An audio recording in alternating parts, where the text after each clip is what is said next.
Love is not just an emotion. It is a connection we learn to build.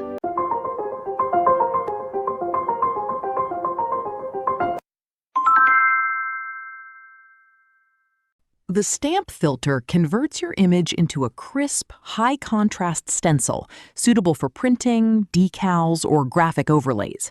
The process begins by converting the photo to grayscale, then applying an adaptive threshold that forces pixels above a certain brightness to white and below to black.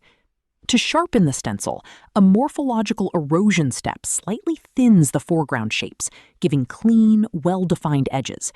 You can optionally invert the colors if you need a white-on-black stamp instead of the usual black-on-white. The final output is a binary image, pure black and white, perfect for laser cutting, screen printing, or creating a bold graphic element that stands out sharply against any background.